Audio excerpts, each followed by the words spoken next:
Welcome to Sleepy Crimes. I am Anna, your host. Tonight, we drift into the shadows of the Piri Reis map and the secrets held within its ancient lines. Imagine, if you will, the city of Istanbul in the autumn of 1929. The heat of the long Mediterranean summer has finally begun to exhale, replaced by a crisp, salt-tinged breeze that sweeps off the Bosphorus and tangles in the narrow, winding streets of the old city. This is a time of profound transformation. The Ottoman Empire, a titan that stood for 6 centuries, has recently folded into the pages of history, and the new Republic of Turkey is stretching its limbs. In the heart of this transition lies the Topkapi Palace, a sprawling complex of courtyards, kiosks, and chambers that once hummed with the whispers of sultans and the rustle of silk. Now the palace is being reborn as a museum, its silent halls opening their eyes to a new era. The air inside the stone walls is different from the air outside. It is heavy with the scent of old paper, cold marble, and the persistent, silver-gray dust of ages past. On the 9th of October, 1929, the sun casts long, slanted shadows through the high windows of the palace library. Specifically, we find ourselves in the library of Sultan Ahmed III, a sanctuary of knowledge built in the early 18th century.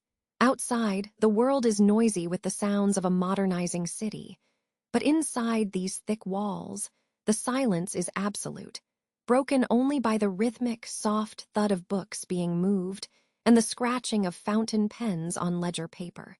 The library is a masterpiece of Ottoman architecture, its walls adorned with blue and green Iznik tiles that seem to shimmer like the surface of a deep, still pond. The ceiling is a vaulted dome, decorated with intricate floral motifs in shades of crimson and gold, though the colors have softened under a thin veil of time. Within this space, a monumental task is underway. Thousands of manuscripts, written in Arabic, Persian, Greek, and Latin, are being sorted, cleaned, and catalogued.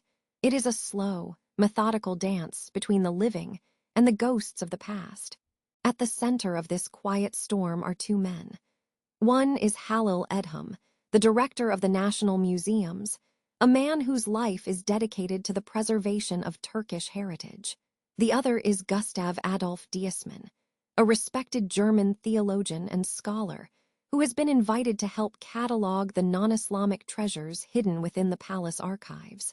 Diesmann is a man of patience, used to the slow unraveling of historical mysteries. Together, they move through the stacks, their fingers tracing the spines of leather-bound volumes and the edges of forgotten scrolls. The work is physically taxing.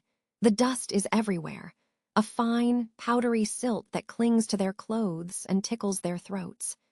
It settles on the dark wood of the reading tables and dances in the shafts of golden light that pierce the dim interior.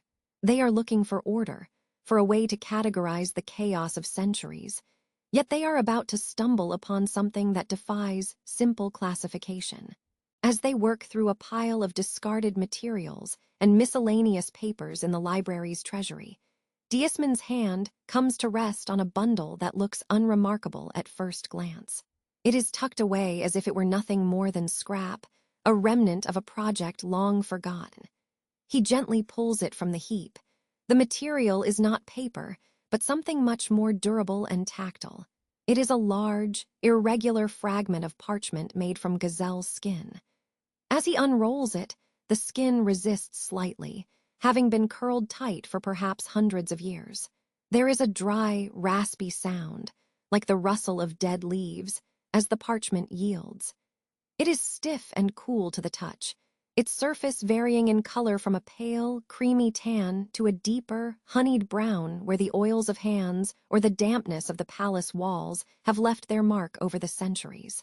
The edges are jagged, showing where the rest of the original map was violently torn away, leaving only this western third of a once-grand vision of the world. The 2 men lean in closer, the smell of the parchment rising to meet them, a faint, musky aroma of cured hide and ancient ink. On the surface of the skin, a vibrant world begins to emerge. Despite the passage of over 400 years, the colors are startlingly clear. There are delicate washes of watercolor in shades of azure, emerald, and ochre. Intricate lines of black and red ink crisscross the surface, forming a complex web of rum lines used by ancient mariners to navigate the open seas. Compass roses, decorated with the precision of a jeweler, bloom across the Atlantic Ocean like frozen stars. There are illustrations, too, tiny detailed drawings of ships with white sails, strange beasts roaming unknown lands, and seated rulers wearing crowns, their faces no larger than a fingernail. The script is Ottoman Turkish, written in the beautiful, flowing strokes of the Arabic alphabet, detailing the names of ports and the stories of voyages. At the bottom, a colophon catches their eye, a signature that anchors this ethereal object to a specific man and a specific moment in time. The inscription reveals the author to be Piri Reis, a renowned admiral of the Ottoman fleet and a master cartographer. The date written is the month of Muharram in the year 919 of the Islamic calendar, which translates to the spring of 1513 in the Western world. As Diesman and Edham trace the coastlines, a sense of profound disorientation begins to settle over them. They see the familiar shores of Western Africa and the Iberian Peninsula, rendered with impressive accuracy. But as their eyes move across the Atlantic, they see the coasts of South America, and further still, islands and landmasses that seem to speak of a world that shouldn't have been known with such clarity in 1513. The map is a ghost from the age of discovery, a puzzle piece that seems to have fallen out of its proper place in history. In the dim light of the Topkapi Library, surrounded by the dust of the old empire, they realize they are holding a document that challenges everything they know about how the world was found. The dust of the palace has kept this secret for 4 centuries, and now it is finally beginning to speak. The town of Gallipoli sat like a silent sentinel at the edge of the Dardanelles, where the restless Aegean winds carried the sharp scent of salt and ancient cedar. It was here, in the year 1511, that an Ottoman sailor named Muhyiddin Piri, known to history as Piri Reis, returned with a heavy heart. His uncle, the legendary Admiral Kemal Reis, had been lost to the hungry sea in a violent storm, leaving Piri to navigate the quiet stillness of his family home. But Piri was not a man of idleness. As he looked out over the deep blue waters, his mind was already weaving a tapestry of the world that few could imagine. He retreated to his private archive, a space filled with the dry rustle of parchment and the low glow of oil lamps. In this sanctuary, the chaos of naval warfare faded, replaced by the meticulous silence of a master cartographer.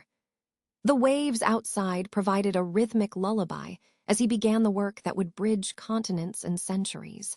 Piri was truly a child of the sea, born into a culture where the people were said to grow up in the water like alligators. His cradle had been a boat, and his lullabies were the creaks of wooden hulls and the snapping of canvas sails. Since the age of 12, he had served at his uncle's side, spending 14 years as a corsair and a naval commander. He was far more than a soldier. He was a polyglot, fluent in the languages of the Mediterranean, including Greek, Italian, Spanish, and Portuguese. This linguistic mastery allowed him to unlock secrets hidden within the charts he captured during raids. He was not just collecting territory for the Sultan. He was collecting the very geometry of the earth. Every captured vessel was a potential library, and every prisoner a source of geographical intelligence. By the time he settled in Gallipoli, his archive was a treasure trove of the world's most guarded secrets, gathered from the far reaches of the known and unknown world. Inside the dim interior of the Admiral's archive, the air was thick with the heavy smell of dried ink and aged leather. Piri Reis moved with a quiet intensity among his collection. He had gathered 20 different maps, each a piece of a global puzzle. Among these were 8 maps from the era of Ptolemy, ancient and brittle, carrying the weight of Greek geographical thought from over 1,000 years prior. There was a single Arabic map of India, its lines graceful and flowing, detailing the Spice Islands and the eastern reaches. Beside these lay 4 contemporary Portuguese charts, obtained through skirmishes or purchased in the shadows of maritime ports. These Portuguese maps were dangerous documents, representing the cutting edge of European exploration into the Indian Ocean and the coast of Africa. To hold them was to hold the keys to the future of trade and empire. Piri looked at these disparate pieces of parchment, knowing his task was to harmonize their conflicting scales into a single, unified vision of the Earth. The process of compilation was a slow, meditative labor. Piri did not merely copy the lines he saw, he synthesized them. He had to reconcile the ancient geometry of the Ptolemaic scrolls with the raw data of the Portuguese navigators. He sat for hours, his dividers tracing distances across the gazelle skin parchment he had chosen for its durability.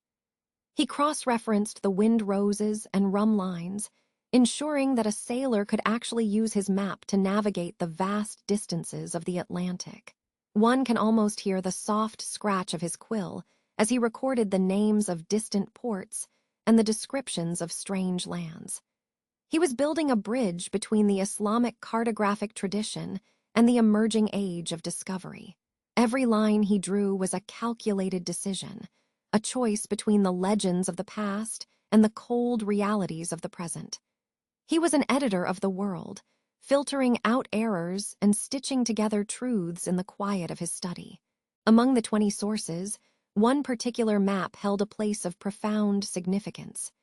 It was a chart of the Western lands, drawn by Christopher Columbus himself during his 3rd voyage across the ocean. Piri Reis had acquired this map in a way that feels like a thriller. During a naval battle, his uncle had captured a Spanish sailor who had served on 3 of the voyages of Columbus. In the man's possession was a map of the newly found lands. This lost map of Columbus, which no longer exists in its original form, was meticulously incorporated into Piri's own work. He treated it with a mixture of professional skepticism and deep respect, noting that the explorer had followed the stars to find a world that many still refused to believe in. In the archive, this piece of Spanish history became an Ottoman asset, providing Piri with details of the Caribbean and the coast of South America that were virtually unknown to the rest of the Mediterranean world. As the month of Muharram in the year 1513 arrived, the monumental work reached its final stages. The gazelle's skin was now a vibrant landscape of red, black, and green inks. Piri decorated the borders with intricate drawings, elephants in Africa, strange beasts in the Americas, and portraits of distant kings seated upon their thrones. He added extensive notes in Ottoman Turkish, explaining his sources and the stories of the lands depicted.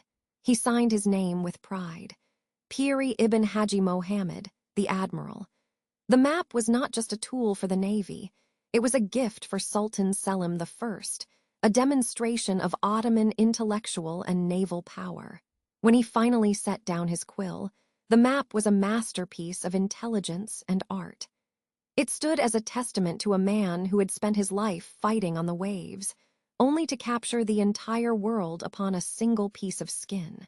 The archive was silent now, but the map was ready to speak across the ages.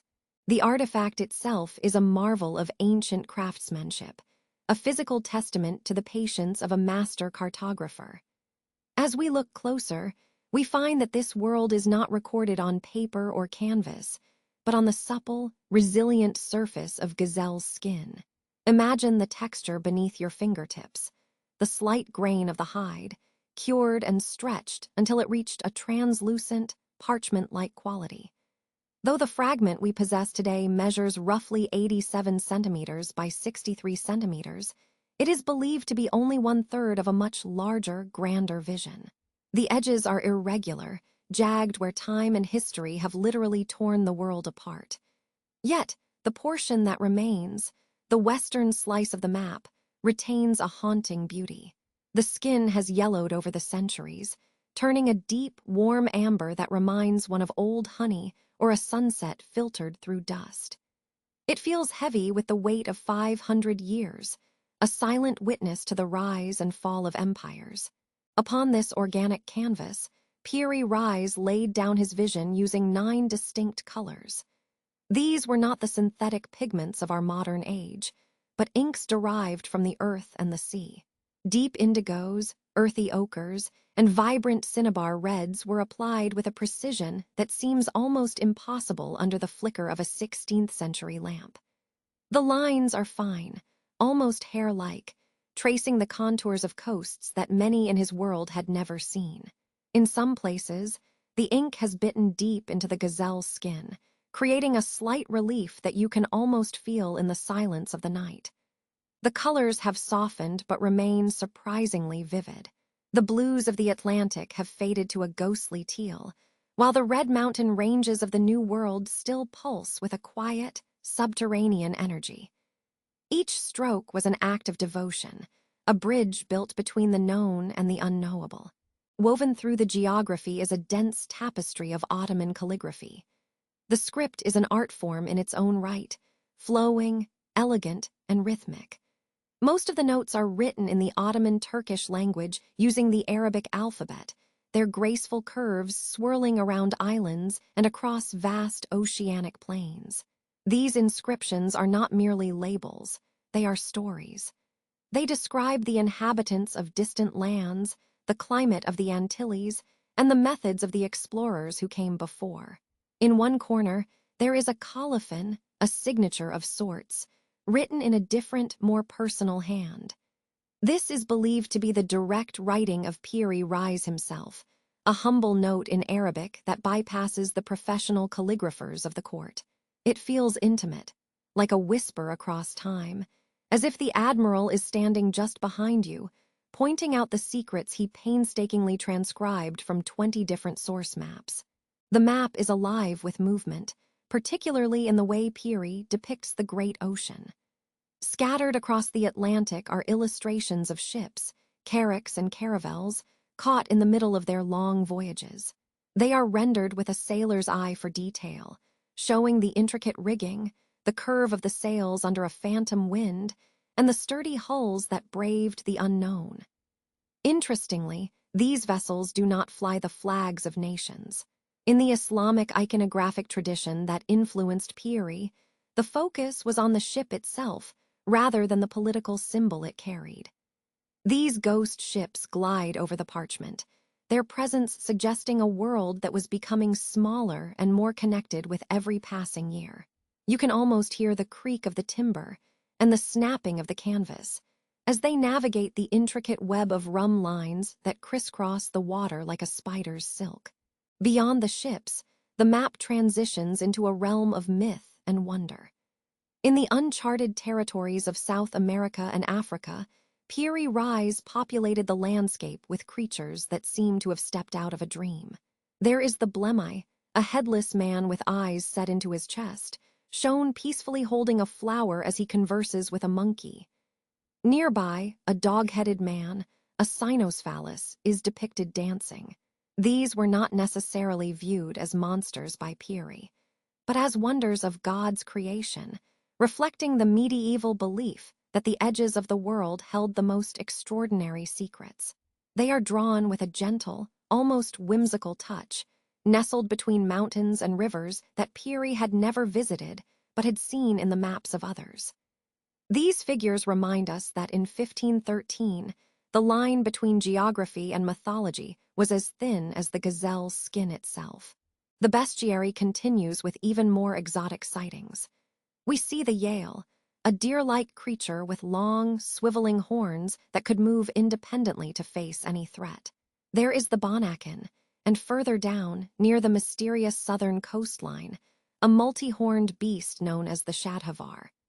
It was said that as the wind blew through the hollow horns of this creature, it would emit a haunting, flute-like music that could charm any listener into a deep sleep.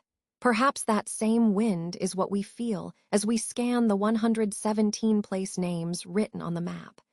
Amidst these legends are strikingly accurate depictions of parrots, elephants, and llamas.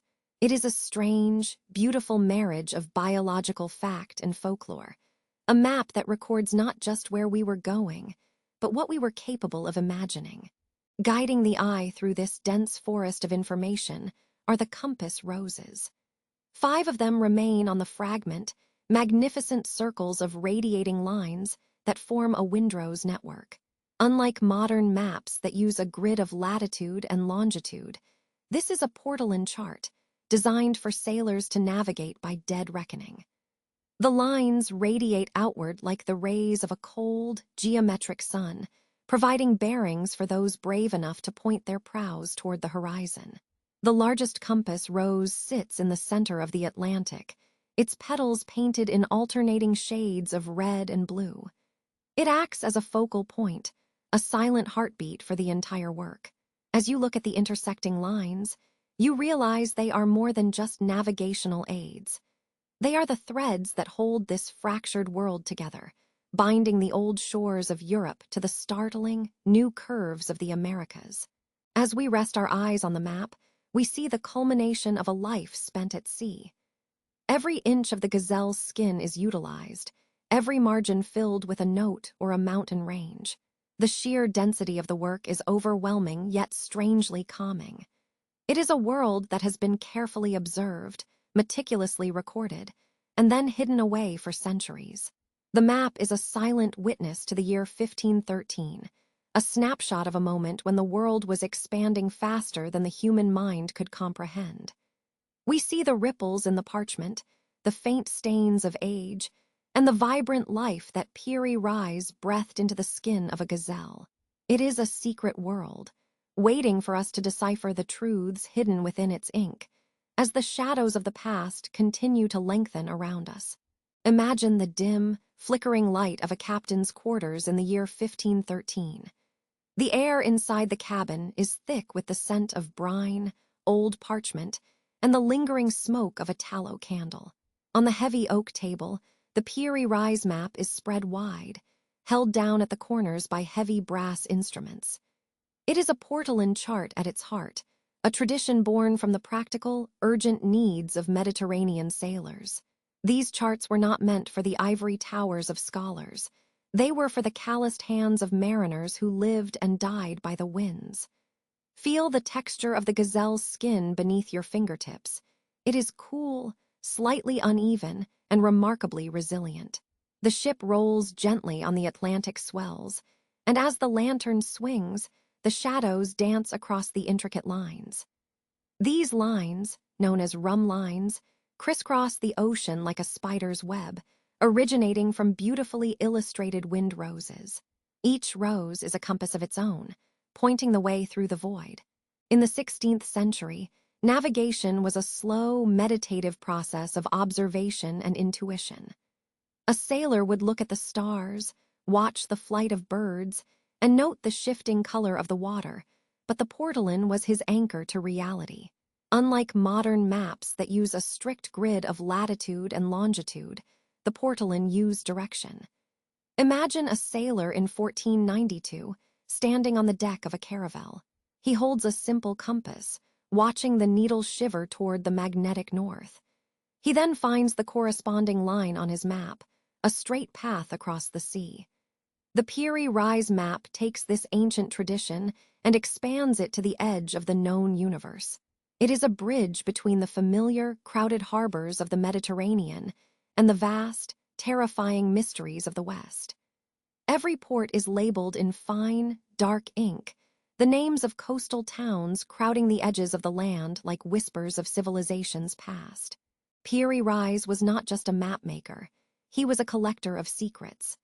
In the margins of this very map, written in the flowing script of Ottoman Turkish, is a revelation that has haunted historians for centuries. He mentions that his work incorporates a map drawn by Christopher Columbus himself, the Genoese infidel, as the text describes him. This is a profound mystery because the original maps drawn by Columbus during his 4 voyages have been lost to time, swallowed by the currents of history. When we look at the Caribbean islands depicted on this gazelle skin, we are perhaps seeing a ghost of the work of Columbus.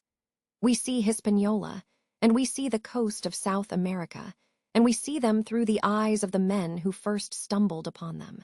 The map captures a moment of total transition, where the world was growing larger and more complex with every passing wave, recorded in ink that has refused to fade. The colors on the map are not merely decorative, they are a code. The black lines indicate the primary winds, while the green and red lines represent the intermediate directions that allowed for finer adjustments in the ship's course. As you trace these lines, you are following the path of dead reckoning. This was the art of estimating one's position by calculating the distance traveled from a known point. There were no satellites, no clocks to measure longitude, only the pulse of the navigator, the rhythm of the waves, and the steady guidance of the chart. The Piri Reis map is a masterpiece of this empirical knowledge. It compiles 20 different sources, including 8 from the time of Alexander the Great and 4 Portuguese charts. It is a mosaic of human exploration, stitched together with the precision of a master tailor. Every bay and promontory was a hard-won fact, pulled from the salt and the spray. There is a fascinating tension in how the Caribbean is portrayed. Columbus died believing he had reached the eastern shores of Asia, the fabled lands of Marco Polo's descriptions. On the Piri Reis map, we see this confusion manifest. The island of Hispaniola is drawn with a vertical orientation, mirroring the way Japan, or Cipango, was depicted on older maps. Yet, the map also shows a distinct, massive continental landmass to the south, stretching toward the unknown. It is as if the map is caught between two worlds, the medieval dream of the Orient and the emerging reality of the Americas. The western coast of Hispaniola is notably missing, a detail that actually supports the claim of a Columbus-made source, for Columbus himself never sailed those specific western shores. These omissions are as telling as the ink itself, marking the boundaries of what was seen and what was merely whispered about in the taverns of Seville. In the silence of the night, you can almost hear the scratch of the quill as Piri Reis worked in his study in Gallipoli. He was surrounded by maps from every corner of the earth, trying to reconcile the impossible. The portolan style required immense focus. One wrong line could send a ship crashing into a hidden reef. Every curve of the coastline was a matter of life and death. The vibrant reds, extracted from insects and minerals 500 years ago, still glow with an inner fire. As we linger on the image of the Atlantic, we see the vastness that those sailors faced. It was an ocean of total uncertainty. The Piri Reis map offered a semblance of order in that chaos. It told the navigator that there was land beyond the horizon, that the world did not simply end in a waterfall of stars. It was a shield against the monsters of the deep, a promise that the journey had a destination. As the map rests now, its gazelle skin remains a silent witness to those long, lonely voyages. It carries the weight of thousands of miles of salt spray and the dreams of men who sailed into the setting sun, guided by nothing but a needle and the lines drawn by a master's hand. The world of the portolan is a world of shadows and portents, where every island could be a new kingdom or a final resting place.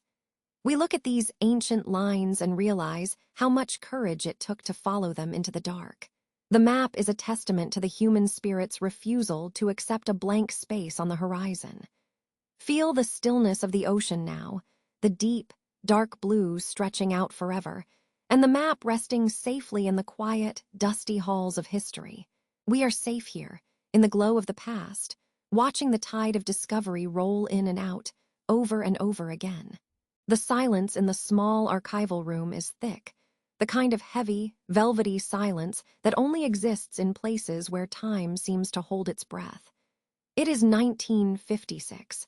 We have moved away from the salt-sprayed decks of the 16th century and into a world of fluorescent lights, the soft hum of early machines, and the scent of floor wax. Imagine a man named Arlington Mallory, a retired captain with eyes that have spent decades scanning horizons for the telltale signs of land. He is leaning over a reproduction of the gazelleskin map, his fingers tracing the jagged, impossible edge of the southern continent. Outside, the mid-century world is moving fast, but here, over this parchment, the clock has stopped. This is the moment when the map ceased to be just a historical relic and became a riddle that would shake the foundations of everything we thought we knew about the timeline of our world.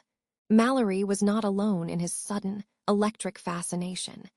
He brought the map to the attention of others, men who lived in the world of precise coordinates and bathymetric soundings. He eventually spoke on the radio, his voice a low, steady drone through the airwaves, telling a story that sounded like a fever dream to the scholars of the day. He claimed that this map, signed and dated in 1513, showed a coastline that had only just been mapped by modern science. Specifically, he pointed his steady finger to the area we now call Queen Maud Land, a desolate and frozen stretch of Antarctica. But on the Piri Reis map, it was not a white, featureless void. It was a clear, defined line of land. It was as if someone had stood on the rocky shore and sketched the bays, the capes, and the inlets long before the modern world decided that such a place was unreachable and uninhabitable. To truly feel the shock of this discovery, we must think of the ice. For thousands upon thousands of years, a crown of white has sat upon the bottom of the world, miles thick in some places, heavy enough to crush the very crust of the earth beneath its weight.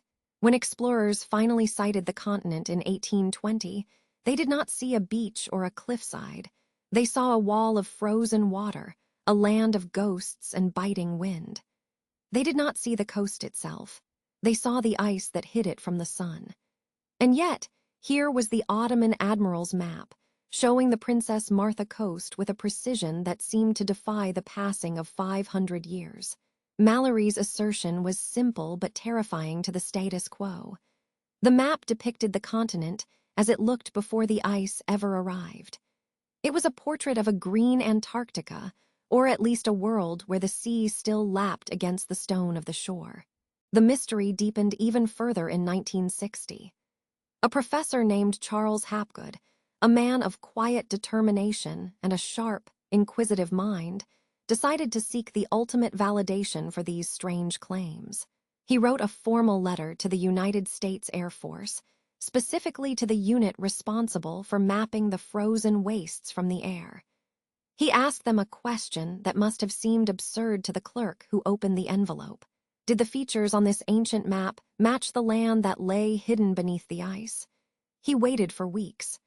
Perhaps he sat in his study, the smell of old paper and tobacco smoke clinging to the curtains, wondering if his letter had been tossed aside.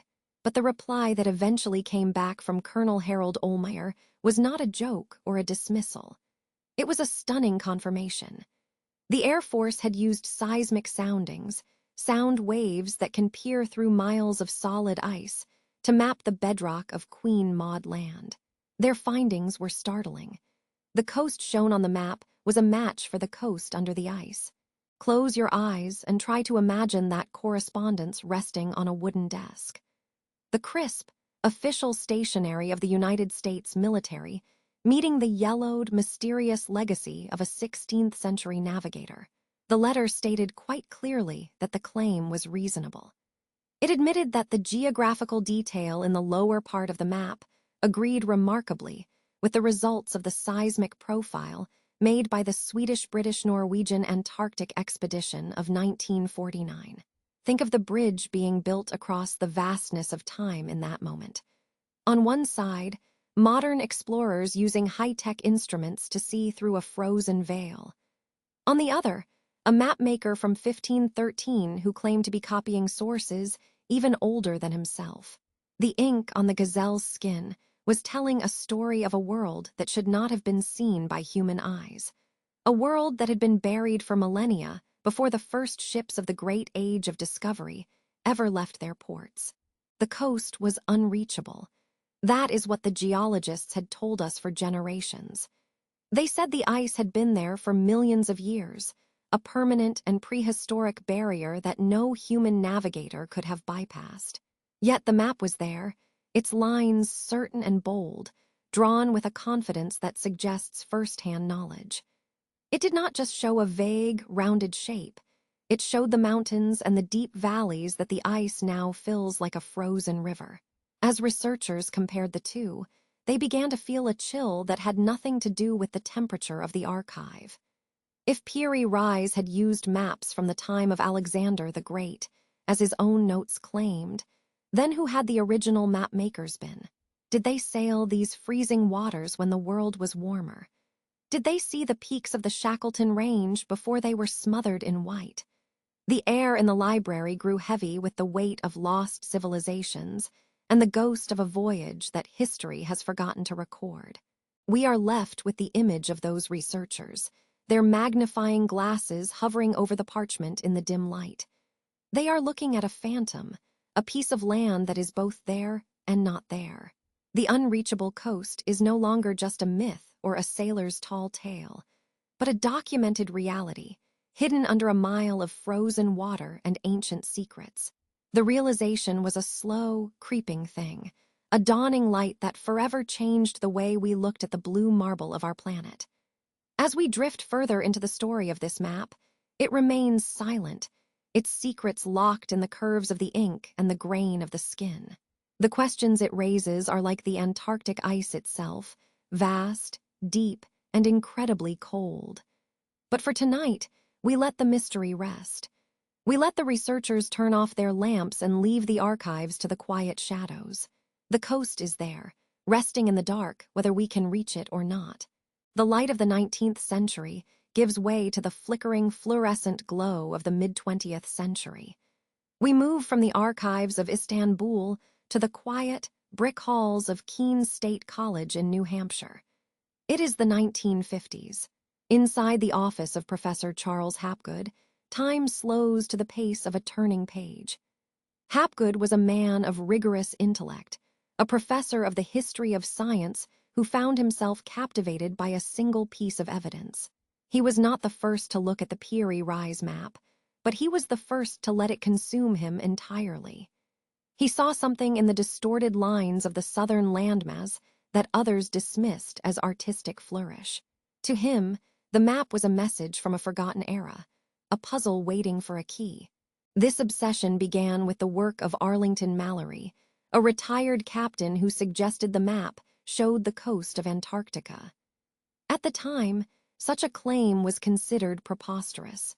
The southern continent was not discovered until the year 1820 and was supposedly buried under ice for millions of years. Yet, as Hapgood traced the contours of the Princess Martha Coast, he felt a chill unrelated to the New Hampshire winter. He wondered if the ancients knew something the modern world had forgotten. He did not work alone. He enlisted his students, turning his classroom into a laboratory for historical cartography. Together, they began the task of analyzing thousands of individual data points on the parchment, looking for a mathematical pattern that would prove the map was far more than a 16th-century sketch.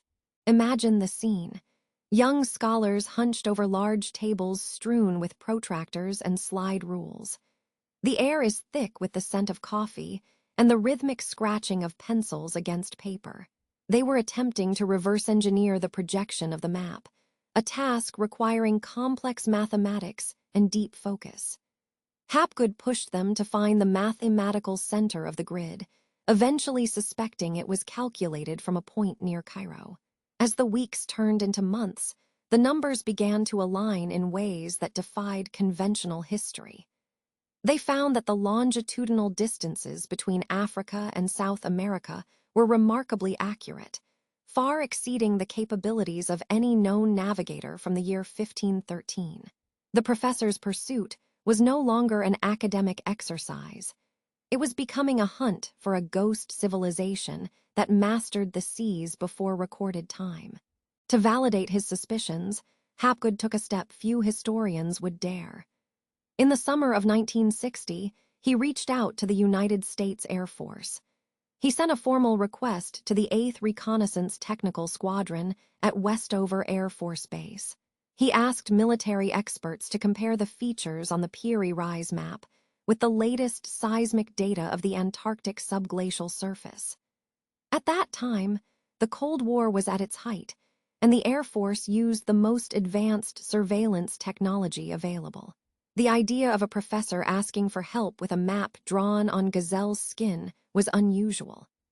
Hapgood waited in the silence of his study, the ticking of the wall clock counting the seconds, wondering if he would be dismissed or if the soldiers would confirm the impossible details he had found.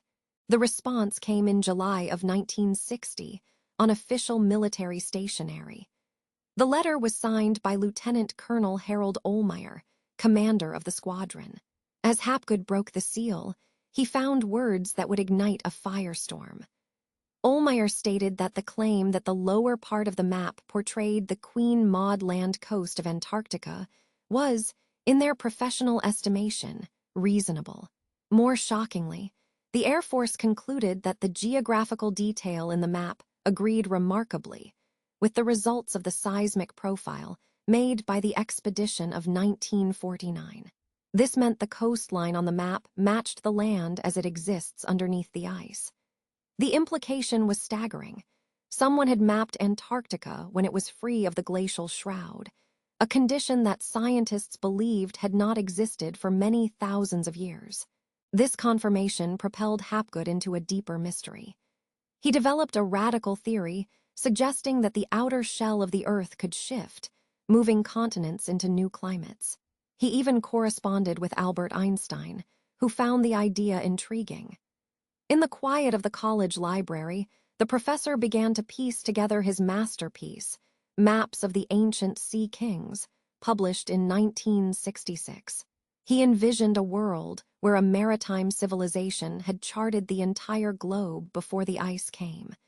As he sat in the dimming light, the Piri Reis map seemed to pulse with a hidden history. He was no longer just a professor.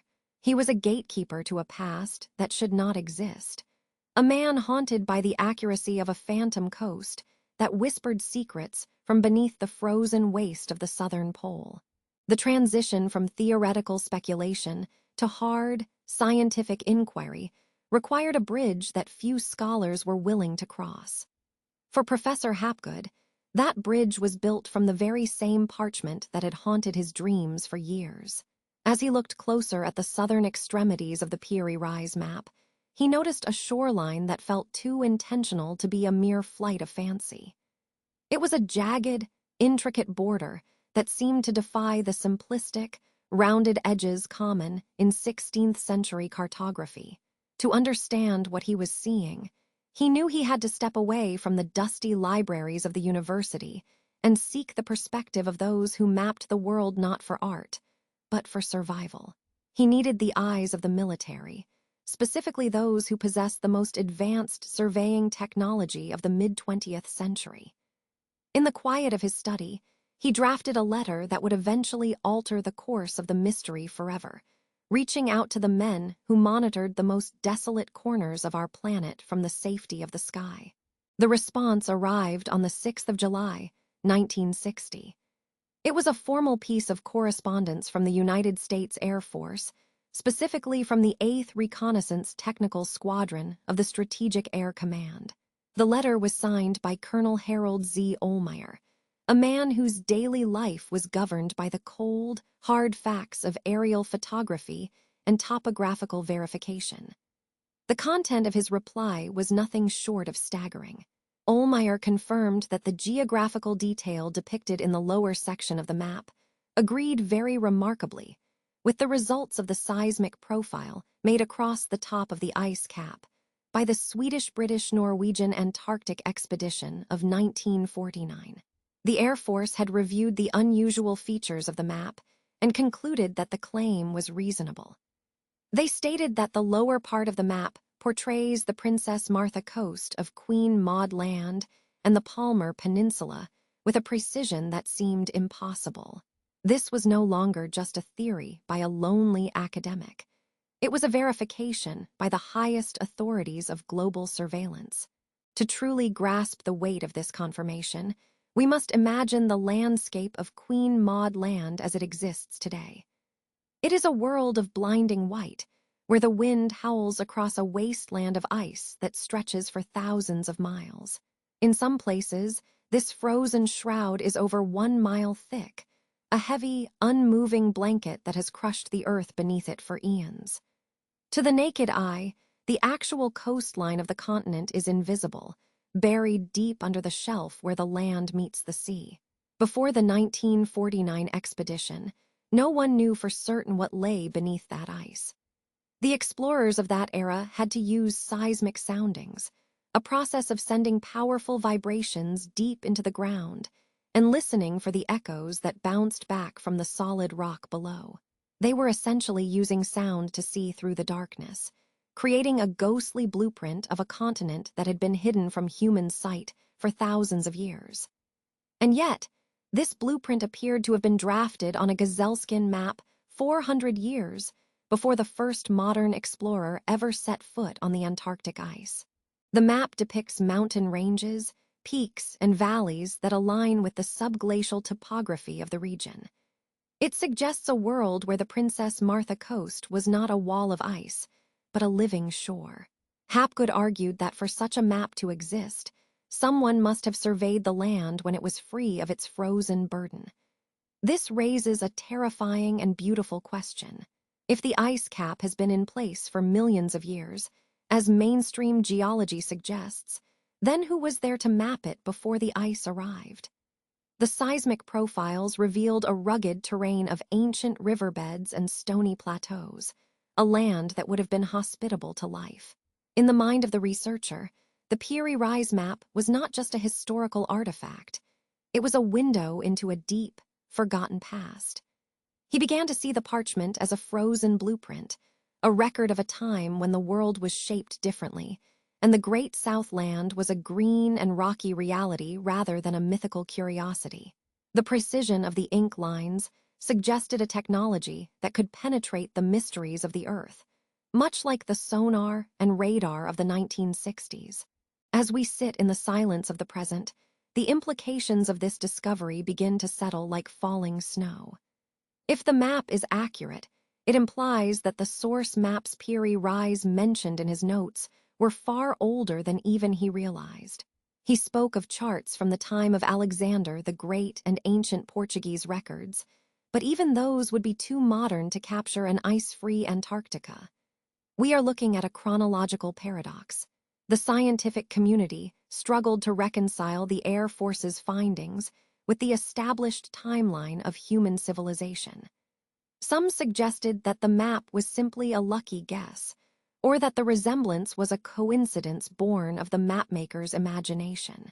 But others, like Hapgood, felt the cold breath of a lost history on their necks. They saw the detailed bays and the specific curvature of the Queen Maud Land coast as evidence of a high science that had been lost to the waves of time. The map was a bridge to a world that existed before the Great Freeze, a world that was charted with a level of mathematical sophistication that would not be seen again for millennia. Consider the texture of that knowledge. To map a continent with such accuracy requires more than just a sturdy ship and a brave crew. It requires an understanding of longitude, of spherical trigonometry, and of the very shape of the Earth itself. The Piri Reis map, with its intricate rhumb lines and compass roses, seems to whisper of a lost maritime empire that once sailed the global oceans with ease. It suggests that the frozen blueprint was passed down through the ages, survived the burning of libraries and the collapse of empires, only to be rediscovered in a palace in Istanbul. As the wind rattles the window panes and the night grows deeper, the idea of an ice-free Antarctica becomes more than a scientific curiosity. It becomes a haunting reminder of how much we have forgotten. The land beneath the ice remains there, dark and silent, waiting for us to uncover the truth of who first saw its rocky shores and traced its mountains into the permanence of ink. The mystery remains locked in the layers of the ice and the fibers of the parchment, a silent witness to a time when the world was wide and the maps were complete. Understanding of the heavens that we simply did not think existed back then. As we sit here in the quiet, let us consider a man named Charles Hapgood. In the year 1956, while working as a history professor at Keene State College, Hapgood began to see the Piri Reis map not just as a dusty relic, but as a window into a forgotten epoch. He looked at the bottom edge of the parchment, where the coastline of South America seems to twist and continue into a mysterious southern land, and he saw something that should have been impossible. He saw the coast of Antarctica, not the jagged, ice-covered cliffs we know today, but a coastline that appeared vibrant and free of the frozen white shroud that has claimed it for millennia. He wondered if the source maps were survivors from a time before the ice. This was no mere flight of fancy for Hapgood. He was a meticulous researcher who sought validation from high authorities. He contacted the United States Air Force Cartographic Division, focusing on the Princess Martha Coast of Queen Maud Land. They confirmed that the details on the map, drawn in 1513, matched the subglacial topography of the Antarctic continent perfectly. This topography had only been discovered recently, through the seismic surveys of 1949. Imagine that. A map over 400 years old showed land that was buried under 2 miles of ice. It was land that had not been seen by human eyes since the dawn of the last ice age, perhaps 10,000 years ago. Hapgood felt the history of the world shifting beneath his feet, much like the very theory he would soon propose. Hapgood called his radical idea Earth crustal displacement.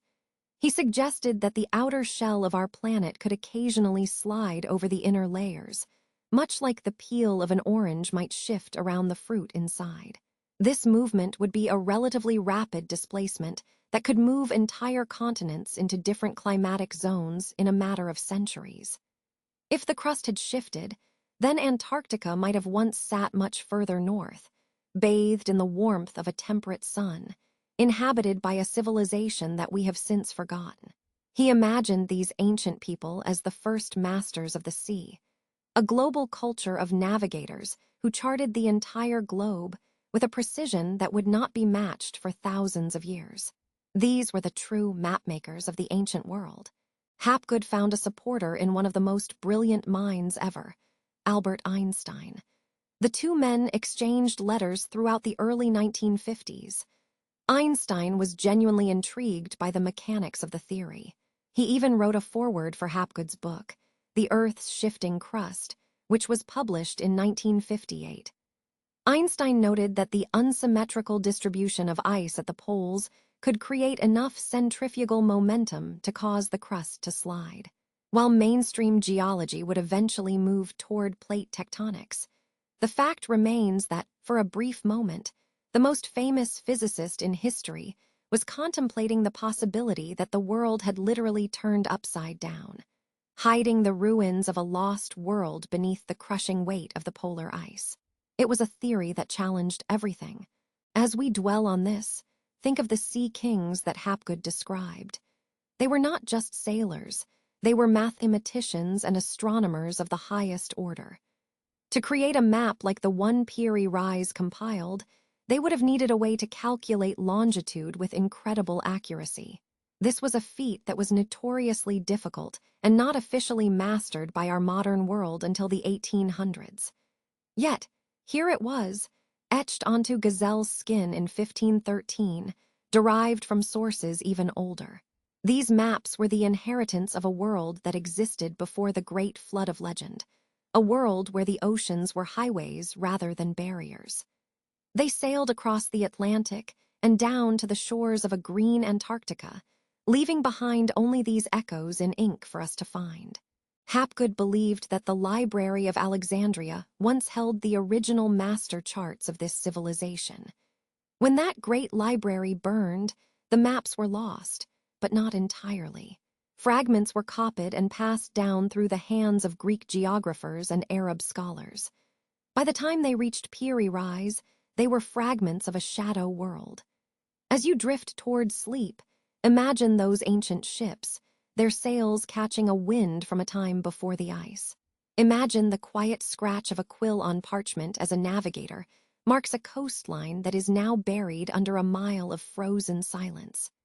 The map is a ghost, a reminder that the world we know is built upon the ruins of another, and sometimes the shadows of the past are more real than we dare to believe.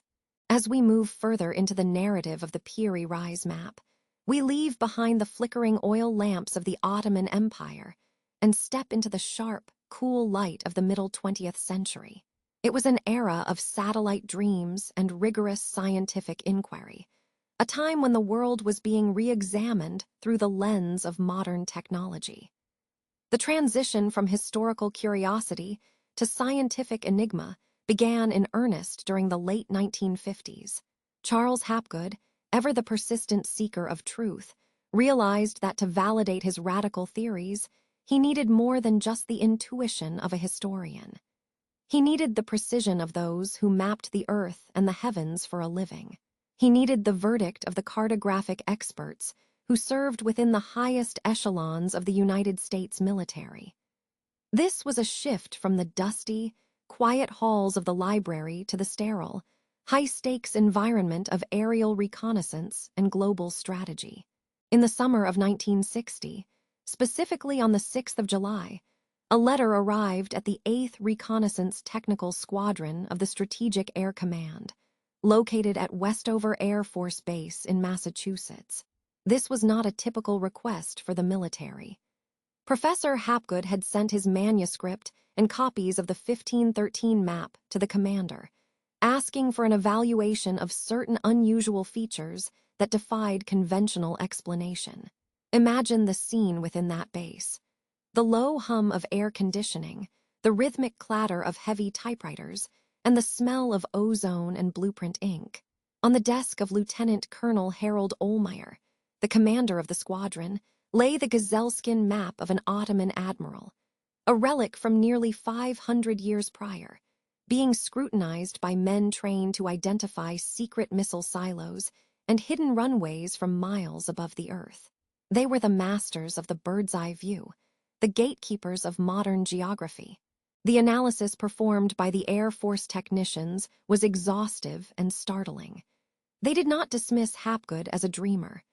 Instead, they spent many off-duty hours poring over the curves of the coastline and the placement of the islands. The focus of their scrutiny was the southern sector of the map, specifically the region that seemed to depict the Antarctic continent. At the time, the true shape of the Antarctic coastline was largely unknown to the public, hidden beneath a layer of ice that was, in some places, 2 miles thick. However, the squadron had access to the most recent data available, including the results of the seismic profiles created during the Norwegian-British-Swedish Antarctic expedition of 1949. These seismic readings were like a subterranean vision, revealing the bedrock of the continent as it would look if the massive weight of the ice cap were suddenly lifted away, exposing the raw, jagged bones of the land beneath. The verdict returned by Lieutenant Colonel Ohlmeyer was clear and documented. In his response to Hapgood, he stated that the claim that the lower part of the map portrayed the Princess Martha coast of Queen Maud Land and the Palmer Peninsula was, in his words, reasonable.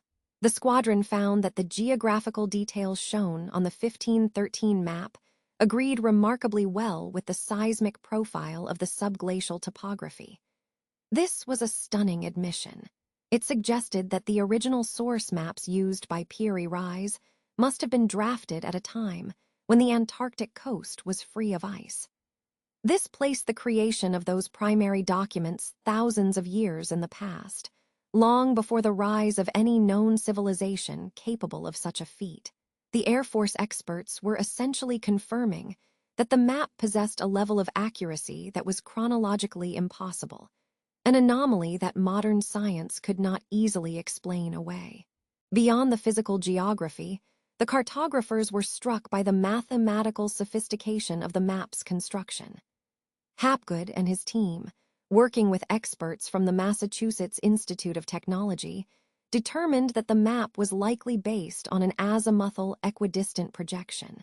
This is a complex way of representing the spherical Earth on a flat surface, and it requires a deep understanding of spherical trigonometry, a branch of mathematics that was not officially developed until the 18th century. Furthermore, the projection appeared to be centered near the city of Cairo, or perhaps the ancient site of Sin. This choice of center meant that the map reflected the world as it would be seen from a great height, looking down upon the Mediterranean from the sky.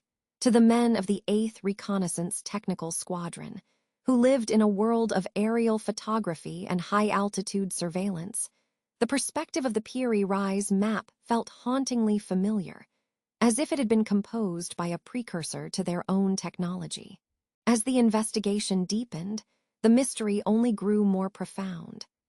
The Air Force analysts noted that the map did not just show the coastline, but also identified mountain ranges in the interior of Antarctica that were not discovered by modern explorers until the middle of the 20th century. These peaks, buried deep under the ice, were precisely where the 1513 map placed them. This consensus from a military body known for its pragmatism and technical rigor lent an undeniable weight to the mystery. It was no longer just the theory of an eccentric professor. It was a cartographic reality verified by the most advanced aerial reconnaissance unit of the 1960s. We are left to wonder how a 16th-century admiral could have possessed a window into the deep past, or perhaps into a level of science that we are only now beginning to master. The verdict of the experts had been given, but the questions it raised would echo through the decades to come, challenging everything we thought we knew about the history of our world. Also the intricate subglacial topography of Queen Maud Land. But as we stand at the edge of this chilling possibility, we must also look at the warmer, grounded explanations that have emerged from historical research. There is a secondary theory, called the bent horizon, which offers a practical solution to the riddle. Imagine Piri Reis sitting at his wooden desk in 1513. Before him lies a piece of gazelle's skin, a material as beautiful as it is limited in size. The map we see today is only a fragment, perhaps 1/3 of the original world map he compiled. As his quill moved south along the coastline of South America, he encountered a physical problem. He was simply running out of room on the parchment. He had reached the edge of his world and the edge of his skin. To understand the bent horizon, look closely at the way the coastline of South America behaves as it reaches the bottom of the vellum.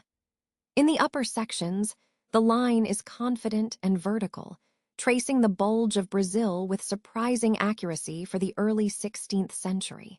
However, as the ink moves toward the southern tip, something strange happens.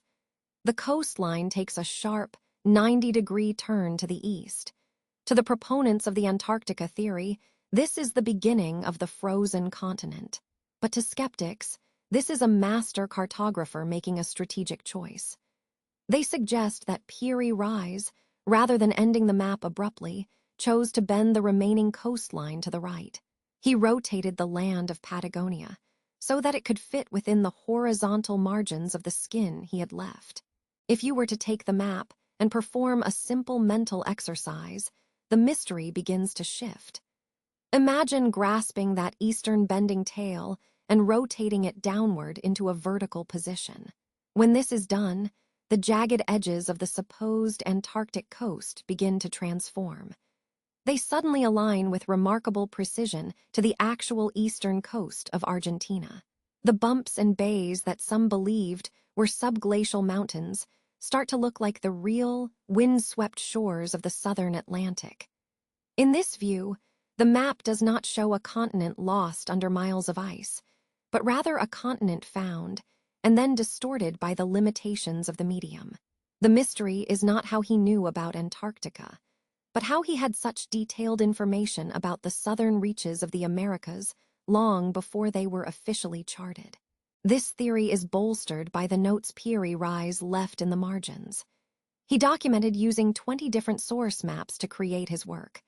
Among these were 8 Ptolemaic maps, 4 Portuguese charts, and a map drawn by Christopher Columbus. Scholars point out that if the southern landmass were truly Antarctica, there would be a massive gap, the Drake Passage, separating it from the tip of South America. This passage is nearly 600 miles of some of the roughest water on Earth. Yet, on the Piri Reis map, there is no water, only a continuous line of land. This suggests that the source maps he was using were based on sightings of the South American coast that the admiral misunderstood as being part of a larger landmass wrapping around the bottom of the world. We must also consider the philosophical climate of the 1500s. During this era, mapmakers believed in a great southern land, known as Terra Australis Incognita. This was not based on discovery, but on a desire for symmetry. They believed the Earth needed a massive weight at the bottom to balance the landmasses of the north. When Piri Reis encountered Portuguese accounts of land far to the south, he may have assumed they were part of this legendary balancing continent. In his notes, he mentions the Portuguese infidel who reported that the days were very short and the nights very long, and that the land was warm. These descriptions perfectly describe the temperate yet extreme seasonal shifts of Patagonia during the southern summer, rather than the frozen wastes of Antarctica. As we watch the shadows dance across the faded parchment in our minds, the bent horizon theory invites us to see the map as a human document, filled with both genius and error. It reminds us that history is often a game of telephone, played across oceans. Piri Reis was a weaver of information, taking the fragmentary reports of sailors and stitching them into a single vision of the world. Whether that vision captured a frozen secret or a beautifully distorted reality of the present remains a point of quiet contemplation. The ink remains, silent and steady, holding its secrets as we drift further into the history of the waves. We are left to wonder if the truth lies in the ice, or in the curve of a tired cartographer's hand. We leave the swirling theories behind now, stepping away from the icy shores of the South and the heated debates of the mid-20th century. We find ourselves, instead, in the deep, velvet silence of the Topkapi Palace in Istanbul. It is a place where time seems to pool like ink in the bottom of a well. Outside, the Bosphorus wind whispers against the ancient stone walls, carrying the scent of salt and the distant hum of a city that never truly sleeps. But inside the III, Ahmed Library, the air is still and heavy with the weight of 500 years. This is the silent archive, the final resting place of a fragment that shouldn't exist, yet does. It is here that we find the Piri Reis map, or at least the western third of it that survived the ravages of history. It does not hang on a wall for every passerby to see. It is too fragile for the harsh glare of the modern world. Instead, it lives in the dark, swaddled in climate-controlled shadows, protected from the very light that would allow us to solve its mysteries. To look upon it is to look upon a piece of organic history. It is written on gazelle's skin, a surface that was once warm and living. If you were to run your fingers just above the parchment, you might feel the ghost of its texture, the slight ripples and imperfections of the hide that have stiffened over half a millennium. The edges are frayed, like the hem of an old traveler's cloak, telling the story of a world that was torn apart and partially lost to the dust. The colors are what catch you first, even in the dim, amber glow of a conservator's lamp. There are deep, earthy reds and faded yellows, punctuated by the sharp, decisive black lines of the Ottoman script. These are not the synthetic dyes of our age. These were born from crushed minerals, from plants and insects, ground into powders and mixed with water and binding agents by a man who saw the world as a series of interconnected horizons. The compass roses, those intricate, star-like shapes that anchor the map, seem to pulse with a quiet energy. They are the hearts of the document, radiating lines of bearing that stretch across the Atlantic, reaching for shores that, in 1513, were still being named. When you look closely at the ink, you can see the varying pressure of the quill. You can see where Piri Reis paused to dip his pen, the slight thickening of a line where the ink was fresh and wet. It is a human touch that bridges the centuries. In those moments, he wasn't a legend or a source of controversy. He was a man in a quiet room, perhaps in the port city of Gallipoli, trying to make sense of the vast, expanding universe. He was an admiral who had spent his life on the water. But here, on this gazelle's skin, he was an architect of the unknown. The story of how we came to know this map again is a quiet one. It happened in the year 1929, a time of great transition for Turkey. The palace was being converted into a museum, and scholars were moving through the dusty, forgotten corners of the imperial library like ghosts. Among them was a man named Halil Edham, who, along with a German theologian named Gustav Adolf Diesmann, came across a bundle of disregarded material. It was a moment of profound serendipity. They weren't looking for a map that would change the way we view history. They were simply cataloging the remnants of an empire. When they unfurled the parchment, the world didn't stop, but the silence in that room must have deepened. They saw the Caribbean islands, the coast of South America, and the notations in Ottoman Turkish that spoke of Christopher Columbus. It was as if a window had been opened into a room that had been locked for 400 years. The map had been sitting there, ignored, through the rise and fall of sultans, through wars and revolutions, waiting for the right pair of eyes to find it. It is a reminder that the most significant truths are often hidden in plain sight, tucked away in the shadows of archives, waiting for the dust to be brushed away. Today, the map remains a sentinel of the past. It is brought out only on rare occasions, appearing for a few weeks before retreating back into its protective darkness. Scientists have poked and prodded at it with modern tools. They have used spectroscopy to analyze the chemical makeup of its ink and high-resolution scans to peer into the very fibers of the gazelle's skin. They search for forgeries, for later editions, for any sign that would explain away the impossible accuracy of its southern coastlines. Some claim to have found evidence that the map was altered in the 16th century, while others maintain that its core is a genuine transmission of ancient knowledge. But even as the data piles up, the mystery refuses to be fully tamed. The map seems to possess a quality that science cannot quantify, a sense of wonder that defies a simple explanation. It represents the 2/3 of the world we still haven't mapped within ourselves. We focus so much on what is visible on the parchment that we forget the 2/3 of the map that are missing. Somewhere, in the folds of time, the rest of Piri Reis's world was lost. The parts showing Asia, the Indian Ocean, and perhaps even more startling secrets are gone.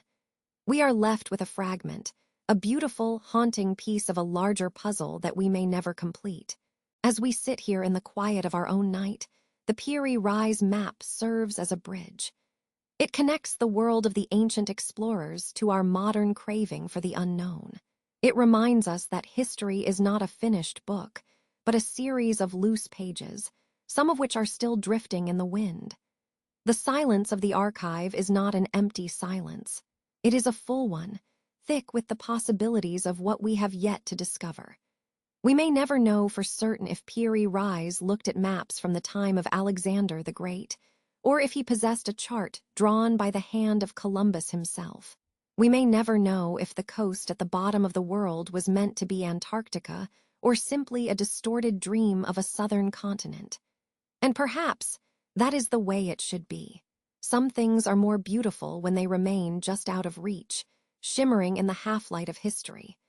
The map invites us to be comfortable with the unknown, to accept that there are blanks in our understanding that may never be filled. It is a document of human ambition, a testament to our desire to chart the path forward, even when the horizon is hidden in mist. The case rests now. Let the details fade. You are safe. Close your eyes, breathe deeply, and have a good night. Sleep well.